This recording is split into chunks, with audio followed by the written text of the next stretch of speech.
लोग मेरे इस दर्द को समझेंगे कि इस प्यार में, शिव को प्रेम करने में किस पीड़ा को भोगा है मैंने। इस पीड़ा में भी दर्द है लेकिन आनंद है। दुनिया के असंख्य लोग जिन्होंने शिव को अपना गुरु माना है, उन्होंने मेरे इस संदेश को तो सुना है कि शिव मेरे गुरु हैं, आपके भी हो सकते हैं, और इस संदेश को सुनकर शिव को अपना गुरु बनाया है। लेकिन इस संदेश को दुनिया तक पहुंचाने में मेरे दिल पे क्या क्या बीता है, ये किसने जाना है, किसने सुना है। अभी जब भजन बज रहा है तो उसकी आवाज हम सुन रहे हैं, हमें अच्छा लगता है, तालियां बजाते हैं, लेकिन जिस नाल को बजाया जाता है, उस नाल को, उस मधुर ध्वनि को निकालने के लिए चोट सहनी पड़ती है, प्रहार सहना पड़ता है। हारमोनियम को तारों पे उसके दबाव न दिया जाए तो वो बजे ना, उससे मधुर ध्वनि नहीं निकले। एक मानव के शरीर में जन्म लेने वाले साहब हैदरानंद जी, और आपने अभी सुना कि सन 1974 में उन्होंने शिव को अपना गुरु बनाया, और आज 2024 में हम सब पहुंच गए। शिव की शिष्यता का इस कालखंड में 50 साल गुजर रहा है। एक दिन वो शिव की ऊर्जा जिनके हृदय में, जिनके मन में उतरी थी,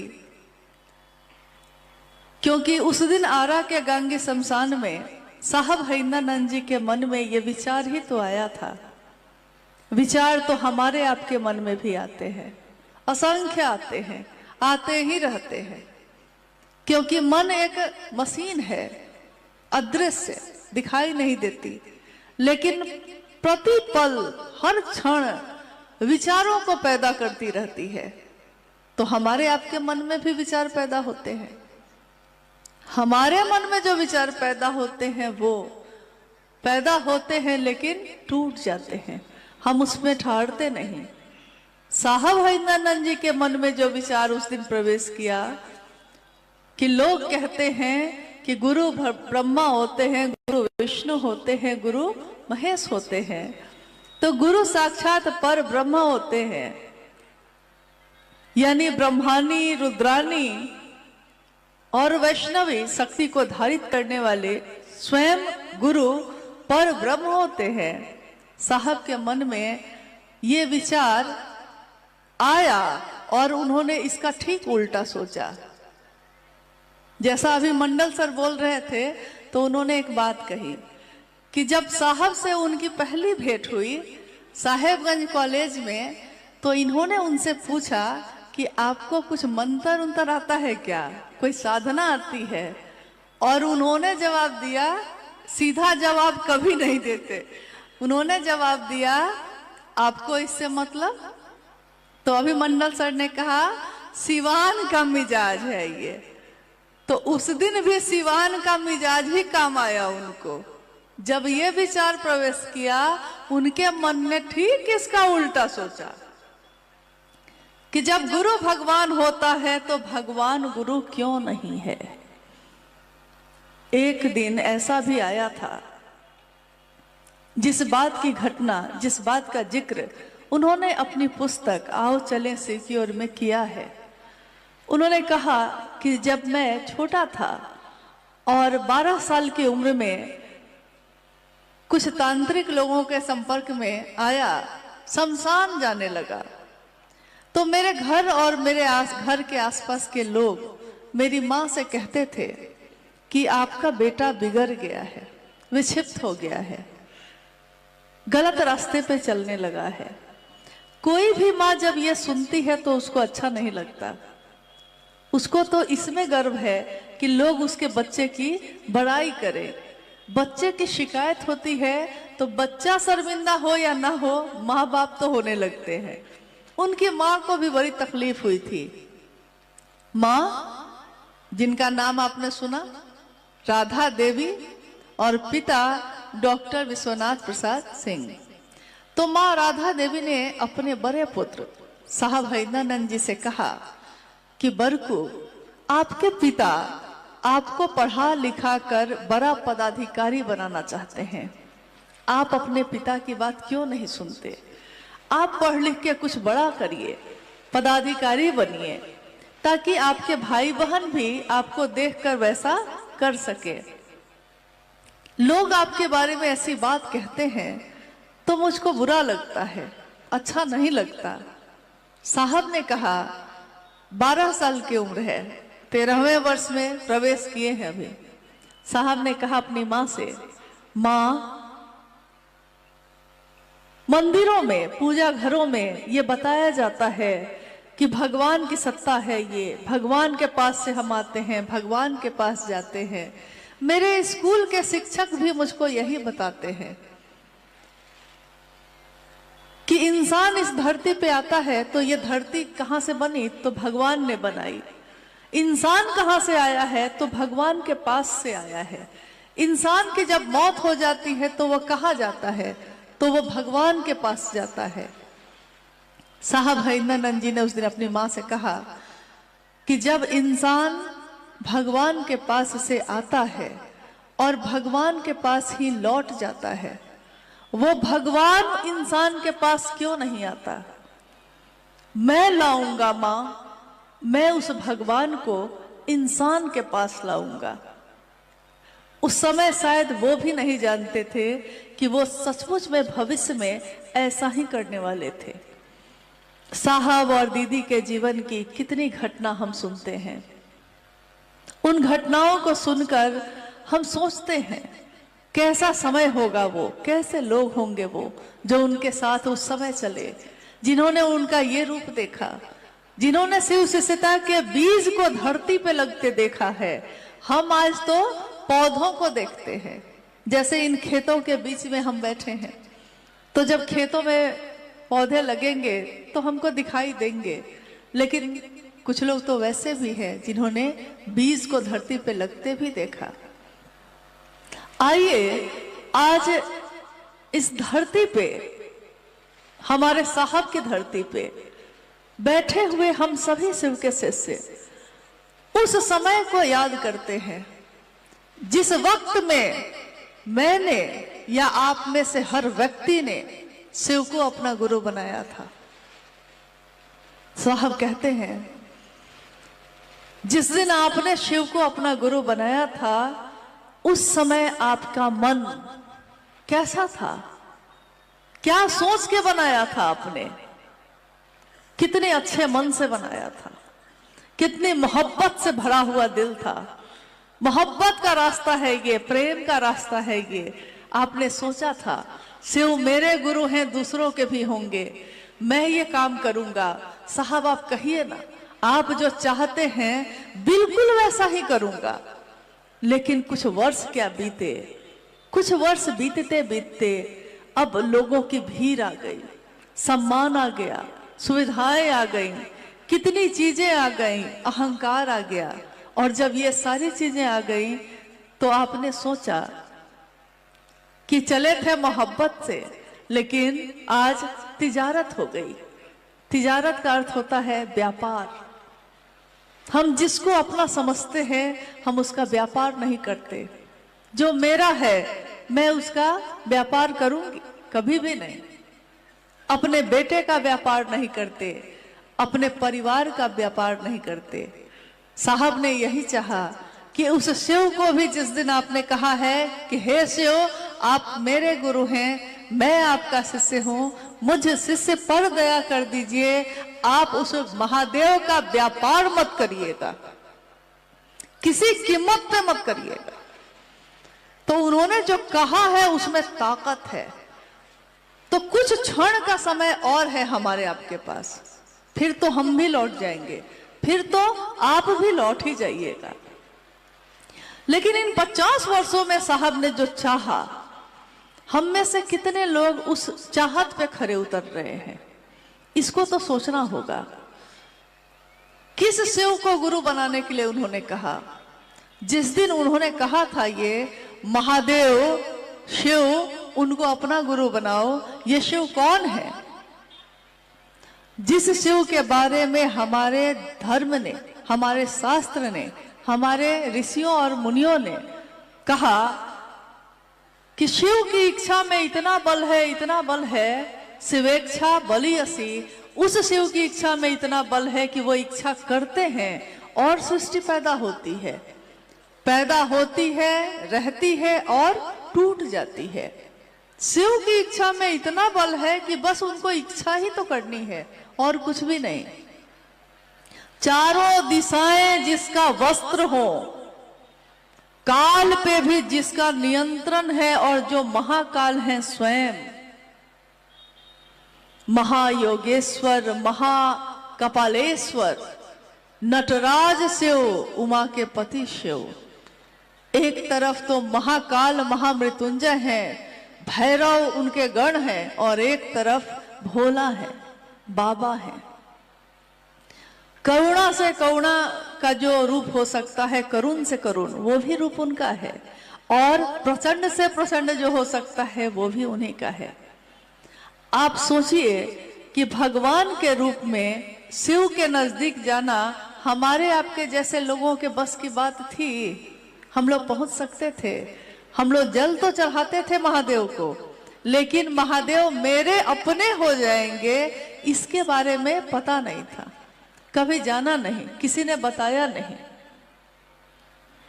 और जब बताया तो उन्होंने कहा कि समझना ये होगा कि जिसको आपने अपना बनाया है उसमें क्षमता सारी है, लेकिन आप में क्षमता नहीं है, इसलिए वो महादेव नीचे से नीचे स्तर पर आकर आपसे संपर्क करते हैं, आपके नजदीक होते हैं। जिस महादेव की इच्छा इतनी बलवती है और जिस महादेव की मात्र शक्तियां ही समस्त ब्रह्मांड का संचालन करती हैं, शिव की निम्न से निम्न शक्ति भी अगर कहीं पे थोड़ी सी ज्यादा या कम हो जाए तो प्रलय मच जाता है, धरती अपनी जगह से हिल जाए तो भूकंप आ जाता है, आसमान जगह से हट जाए तो फट जाएगा, बादल फट जाते हैं, अग्नि अपनी गरिमा छोड़ दे तो गांव के गांव जल जाते हैं, जल थोड़ा सा अपनी सीमा से बाहर हो जाए, थोड़ी सी मात्रा उसकी बढ़ जाए तो शहर के शहर डूब जाते हैं। सोचिए, महादेव के बनाए हुए तत्व में मामूली 5 तत्व हैं, ये थोड़ा सा इधर से उधर होते हैं तो हमारी हालत खराब हो जाती है। और महादेव तो खुद महागुरु, आदि गुरु, जगत गुरु, विश्व गुरु सब कुछ हैं।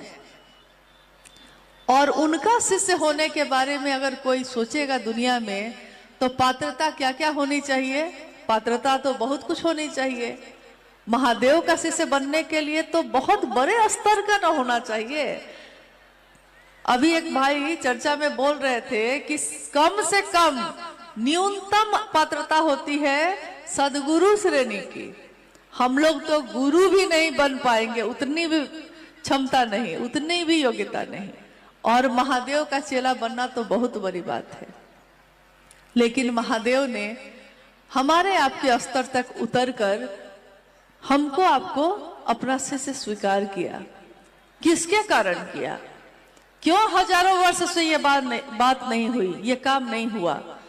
कौन इस धरती पे आया जिसने कहा, ये उद्घोष किया कि शिव तुम्हारे गुरु हो सकते हैं और मैंने परीक्षा की है, आप भी परीक्षा कर सकते हैं? यह किसने कहा? शिव गुरु हैं, मेरे हो सकते हैं, आपके हो सकते हैं। प्रारंभ हम करते हैं इसी वाक्य से। ये बात कही साहब हरिंद्रानंद जी ने, शिव शिष्य श्री हरिंद्रानंद जी ने।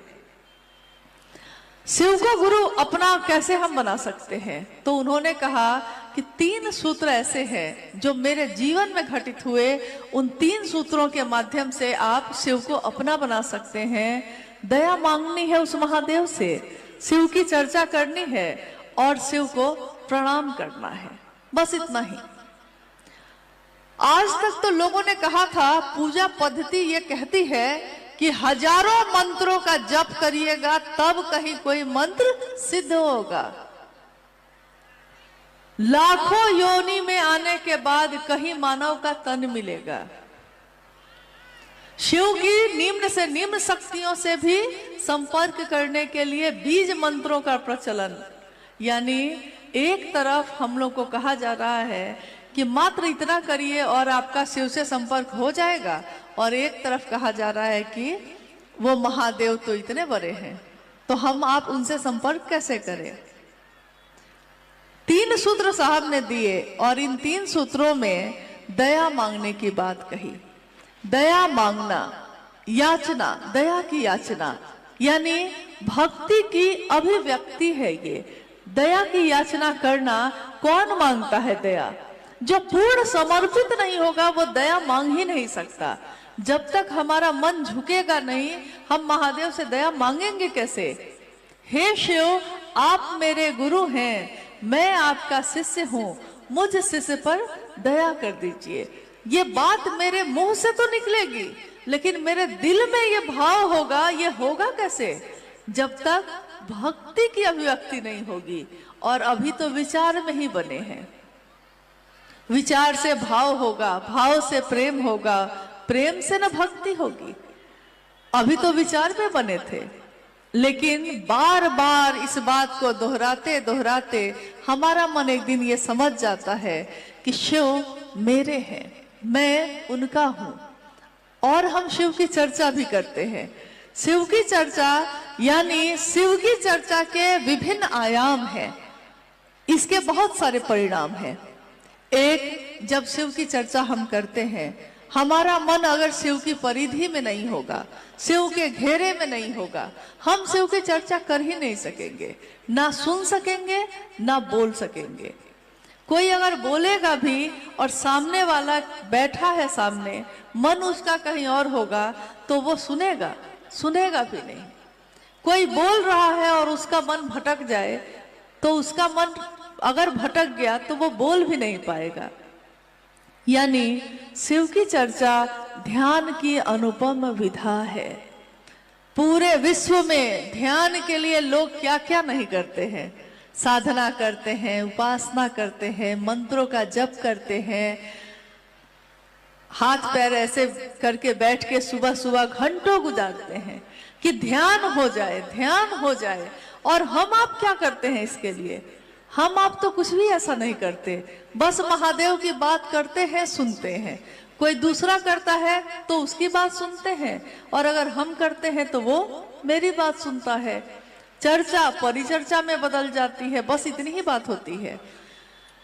शिव को प्रणाम करने के लिए उन्होंने कहा कि प्रणाम भी हमारा आपका मन करता है। तो मन जब प्रणाम करेगा, वो भी जब झुकेगा तभी न कर सकेगा। इधर के ही किसी गांव की घटना हुई थी, जो साहब ने उस समय कहा। उन्होंने कहा था कि एक गांव में सास और बहू थी। सास बैठी थी आंगन में और बहू अंदर से निकली। सुबह का समय था। हमारे घर परिवार में ये परंपरा है कि जब सुबह में हम उठते हैं तो अपने बड़ों को प्रणाम करते हैं। तो बहू भी निकली, तो उसने बड़े आदर और सम्मान के साथ जो सासू माँ बैठी थी उनको प्रणाम किया। एक दूसरा व्यक्ति जो वहां बैठा था, जब सास वहां से चली गई, उसने बहू से पूछा कि लगता है तुम अपनी सास को बहुत प्रेम करती हो और वो भी तुमको बहुत प्रेम करती होगी, तभी ना तुम इतने प्रेम से उसको प्रणाम कर रही थी। लेकिन जो उत्तर आया वो बड़ा अजब था। उत्तर तो कुछ और आ गया। उत्तर आया कि नहीं भैया, बहुत दुष्ट है, सोचती हूं कि कब जाएगी इस धरती से, लेकिन सास है ना, गांव वाले हंसेंगे अगर प्रणाम नहीं करेंगे तो साहब ने कहा कि बताओ वो कौन सा प्रणाम है, हाथ तो प्रणाम कर रहा है, लेकिन मन में इतना कुविचार है, तो वो प्रणाम प्रणाम तो नहीं हुआ। मैं भी अपने गांव घर में कितने लोगों को चचा प्रणाम, बाबा प्रणाम करता हूं, लेकिन मेरा मन नहीं प्रणाम करता, तो इस प्रणाम का भी कोई अर्थ नहीं है। इन 3 सूत्रों के माध्यम से उन्होंने कहा कि शिव के रास्ते पे हम आगे बढ़ें और महादेव हमको अपने साथ लेकर चलेंगे। हम लोग बढ़े भी, चले भी। साहब से सशरीर जब अनुभैया बात कर रहे थे अभी आपसे, तो उन्होंने आपसे पूछा कि साहब श्री हरिनानंद जी से शरीर में रहते हुए कितने लोगों ने उनका दर्शन किया, तो आप में से लगभग सभी लोगों ने हाथ उठाया था। हुआ भी होगा, किया भी होगा आपने। सशरीर दर्शन होना और मन से दर्शन होना। शरीर से सामने रह के भी बहुत लोग मन से तो उनका दर्शन नहीं कर सके, शरीर से तो साथ ही थे। अगर ऐसा होता तो कितने लोग ऐसे हुए जिन्होंने साहब की बात सुनी, साहब के पास बैठे, लेकिन थोड़ा सा नहीं होता है, थोड़ी सी चर्चा करने आ गई, 3 सूत्र बोलने आ गया, तो उन्होंने कहा कि अब साहब आपकी क्या जरूरत, तो वो साहब को छोड़कर ही चले गए। साहब ने कहा एक बार कि जानते हैं आप लोग, अभी मैंने अध्यात्म, अध्यात्म एक शब्द है और अध्यात्म शब्द की व्याख्या है मैं कौन हूं, कहां से आया हूं, कहां जाऊंगा, इसकी खोज, खुद की खोज है अध्यात्म। और मैं सेवका से हरिनानंद, बस मैंने इतना ही अभी कहा था लोगों से, अध्यात्म का अ कहा था। अभी तो ध य त म सब बाकी ही था, लेकिन अ ही सुना लोगों ने और उठकर मेरे पास से चले गए। सोचा इतना ही बहुत है, इतना सीख लिया और मेरे पास से, यानी मेरे से संपर्क से अलग हो गए। तो उन्होंने एक कहानी कही थी उस समय थोड़ा कम है और आप लोग भी अब सुबह से बैठे हैं, लेकिन उस कहानी को सुनना भी जरूरी है, मुझको लगता है। कहानी बस छोटी सी है। उन्होंने कहा कि एक व्यक्ति, एक आदमी ऐसा था जो पायलट बनना चाहता था। मतलब हम लोग भी बनना चाहते हैं, कोई मास्टर बनना चाहता है, कोई डॉक्टर बनना चाहता है, कोई इंजीनियर बनना चाहता है। वो व्यक्ति पायलट बनना चाहता था। पायलट मतलब जो हवाई जहाज को उड़ाता है। बनना तो चाहता था, लेकिन घर में आर्थिक स्थिति ठीक नहीं थी, पढ़ाई भी नहीं हो सकी, तो बन नहीं सका। तो जब कोई डॉक्टर नहीं बन पाता है तो वो कम से कम कोशिश करता है कि कंपाउंडर तो बन ही जाए। कंपाउंडर भी नहीं बन पाता है तो कोशिश करता है कि दवा का दुकान ही खोल लेते हैं। मतलब कि कभी किसी भी तरह से इस लाइन में रहने की कोशिश करता है। जब वो आदमी पायलट नहीं बन सका तो उसने एक रास्ता खोज लिया कि हवाई जहाज जहां से उड़ता है, हवाई अड्डा पे हवाई जहाज की क्लीनिंग का काम उसको मिल गया, सफाई का काम। एक दिन जब सफाई कर रहा था, अंदर एक किताब रखी थी। अब कहानी ही है, किताब रखी थी। उस किताब के ऊपर में लिखा हुआ था कि एक दिन में पायलट कैसे बने। यानी कि उस किताब में यह लिखा हुआ होगा कि एक दिन में पायलट कैसे बने। उस व्यक्ति के अंदर धैर्य नहीं था, उसने जल्दी से पहला पन्ना पलटा। कब से वो सोचता था कि मैं पायलट बन जाऊं, बन नहीं पा रहा था। जब पहला पन्ना पलटा तो लिखा हुआ था कि लाल बटन दबाइए तो हवाई जहाज स्टार्ट हो जाएगा। कहानी है भाई, लाल बटन दबाइएगा तो हवाई जहाज स्टार्ट हो जाएगा। तो उसने आगे पीछे कुछ नहीं सोचा, तुरंत लाल बटन दबाया। लाल बटन दबाया, हवाई जहाज स्टार्ट हो गया।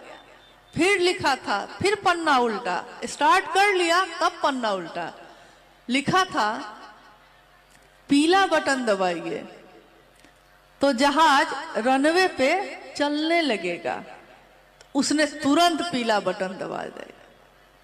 हवाई जहाज रनवे पे चलने लगा। तीसरा पन्ना उसने उसके बाद पलटा, उस पे लिखा हुआ था हरा बटन दबाइए तो हवाई जहाज आकाश में टेक ऑफ करेगा, उड़ जाएगा।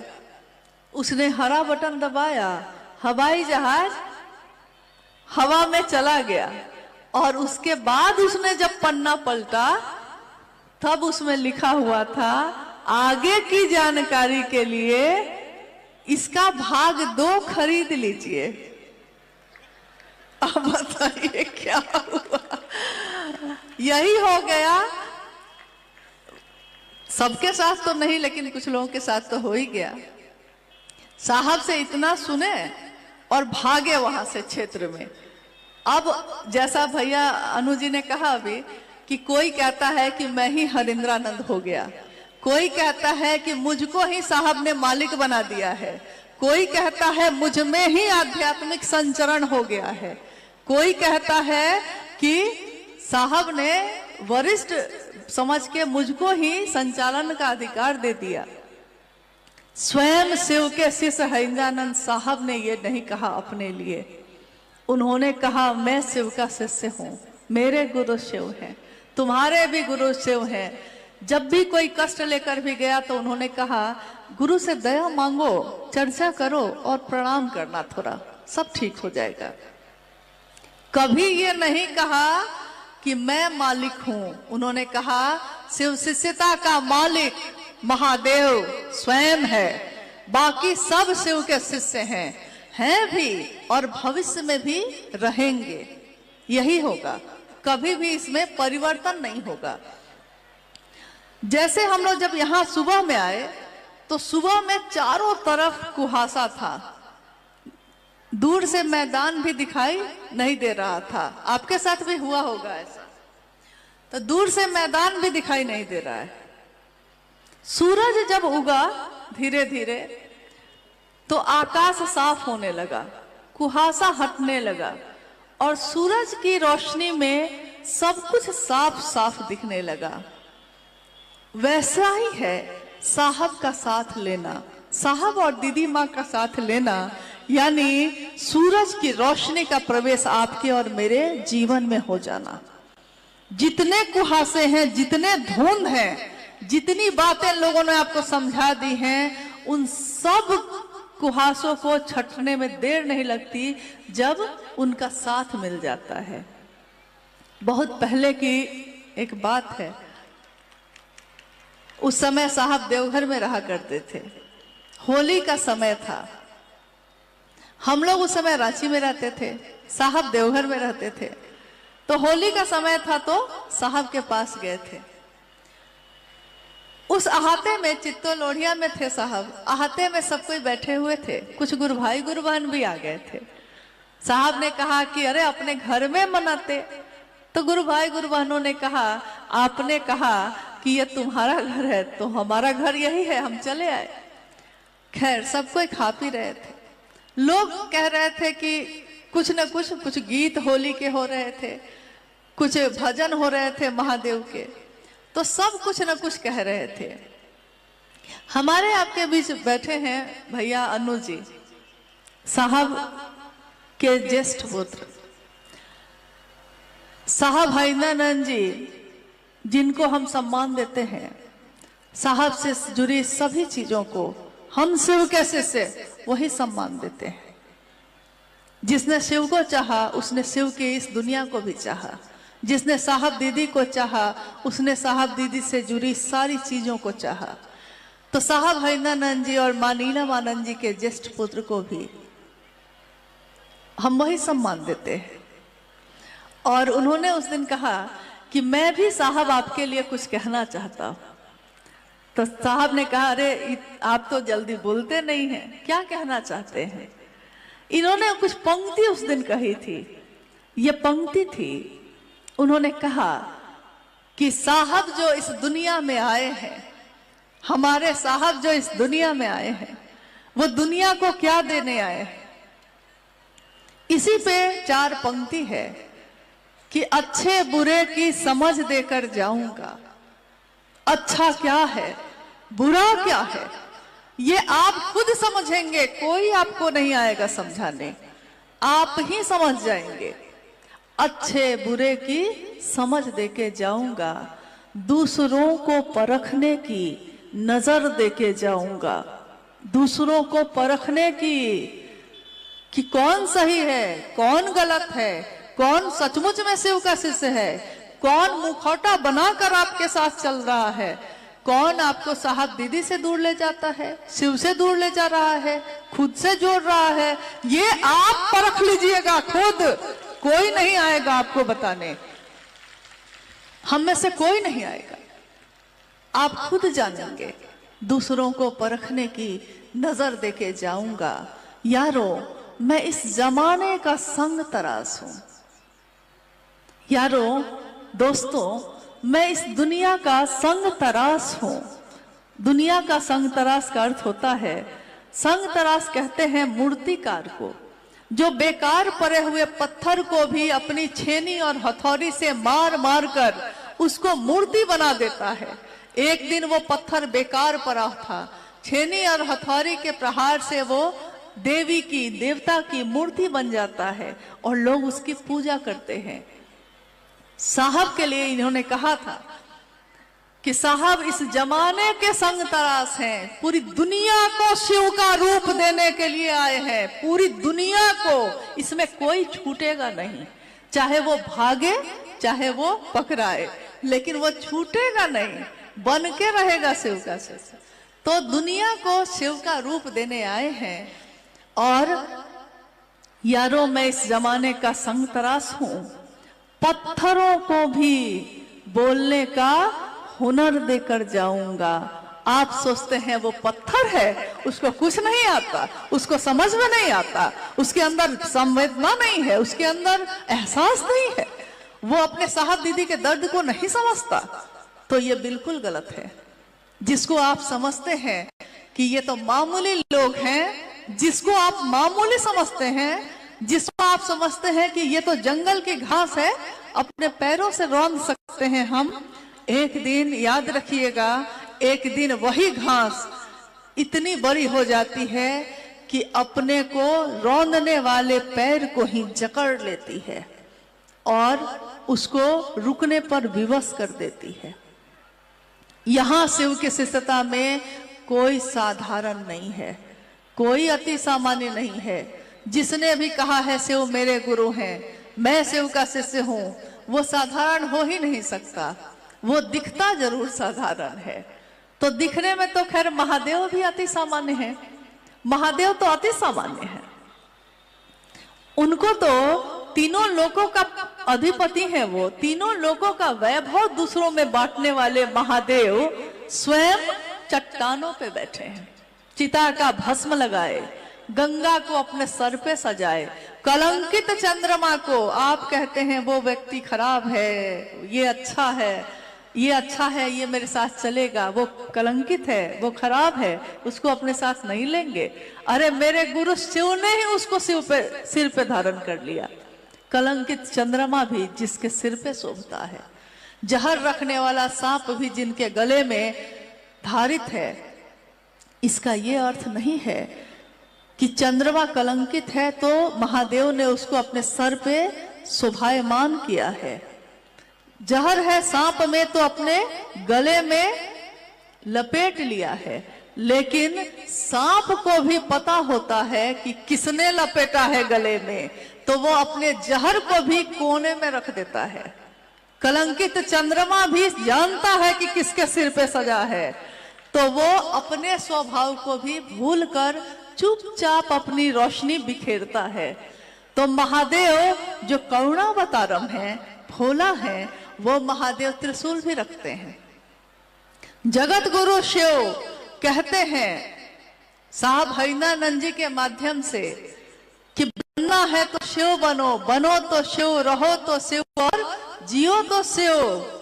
लेकिन इसके साथ वो ये भी कहते हैं कि शिव के लिए झुकना है तो पूरी तरह झुक जाना, शिव के लिए महादेव के लिए झुकना पड़े तो झुक जाना, लेकिन अगर महादेव के बहाने व्यापार करता हो तो कभी मत झुकना। ये भी साहब ने कहा है। सिवान की धरती जो आध्यात्म की धरती है, सिवान का नाम ही पड़ा था सिवान। सिवान नहीं, ये जैसा बात हम लोग कर रहे थे, सवयान पड़ा था। बुद्ध का शरीर जब मृत हो गया तो यहाँ से गुजरा था, जिससे उससे इसका नाम पड़ा सवयान, और धीरे धीरे अपभ्रंश होकर वो बन गया सिवान। तो ये आध्यात्मिक धरती है पहले से ही। देश जब आजाद हुआ, प्रथम राष्ट्रपति डॉक्टर राजेंद्र प्रसाद सिंह आप ही के सिवान के जीरादेई नामक जगह से हैं। इस कालखंड के प्रथम शिव के शिष्य साहब हरिंद्रानंद जी आप ही के जिला में उनका जन्म हुआ है। तो बहुत प्रथम है यहाँ, बाकी सब इसके बाद ही है। इसलिए इसकी गरिमा की रक्षा करने का दायित्व भी आपके हमारे सबके कंधों पे है। यहाँ से क्या हुआ, आपका हमारा कोई एक मामूली से मामूली कृत्य भी अगर गुरु की गरिमा को कलंकित करता है तो ये किसी भी शिव के शिष्य के लिए शोभनीय नहीं है। हमारे मन वचन कर्म ऐसे हो जिससे हमारे महादेव का नाम और बुलंद हो, लोग शिव शिष्यता का उदाहरण दे, कहे कि देखना है तो शिव के शिष्य के आचरण को देखो, जो वो कहता है वही करता भी है। यानी कथनी और करनी में अंतर नहीं होता, जो वो बोलता है वही वो जीवन में भी उतारता है। आइए, अगर समय थोड़ा है तो हम लोग, जिज्ञासा है कोई? जिज्ञासा बहुत है, लेकिन अब थोड़ा समय भी हो रहा है और आपको भी समय पे सुरक्षित अपने घर पहुंचना है। तो आइए हम लोग एक या दो जिज्ञासाओं पे बात कर लेते हैं। बोलिए। शिव की शिष्यता में गुरु भाई बहनों में बिखराव क्यों? पुनः प्रेम कैसे संभव है? शिव शिष्य परिवार परबत्ता प्रखंड खगड़िया से सवाल। अच्छा, जिज्ञासा आपने सुनी है, शिव के शिष्यों में ये बिखराव क्यों है? जिज्ञासा ये है।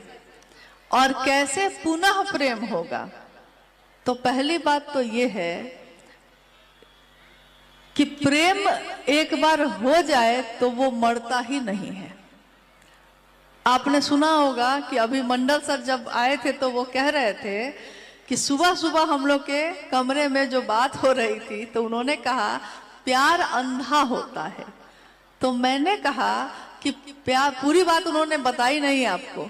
मैंने उनको कहा प्यार अंधा तो होता है सर, लेकिन प्यार अंधा होता है, प्यार होता है वो अगर, तो वो आंख भी बंद कर लेना तो प्यार का परिणाम हमेशा अच्छा होता है। लेकिन प्यार का भ्रम जो होता है, प्यार है नहीं, भ्रम हो गया है आपको, उसका परिणाम इधर उधर हो सकता है। तो शिव की शिष्यता में प्रेम खत्म हुआ ही नहीं है तो उसको फिर से लाया कैसे जाए? जो खत्म होगा उसको न लाया जाएगा। शिव शिष्यों में बिखराव, शिव की शिष्यता सबको एक करने की विधा है, बिखरने की नहीं। आकाश एक होता है, सारे तारे उसकी आकाश में बिखरे हुए होते हैं, सबकी अपनी रोशनी है, सबकी अपनी चमक है, सबकी अपनी सुंदरता है। आकाश एक ही है, शिव का गुरु स्वरूप आकाश एक ही है, उसमें चांद तारे सबकी रोशनी साहब दीदी ही है और आकाश एक ही है महादेव का। अब है कि कोई इधर है, कोई इधर है, कोई इधर है, लेकिन क्या कोई भी शिव का शिष्य शिव की चर्चा में साहब और दीदी की बात नहीं बताता है? उन्हीं की बात न बताता है।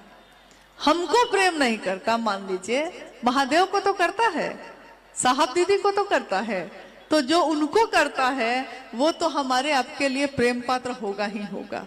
इसलिए शिव की शिष्यता में बिखराव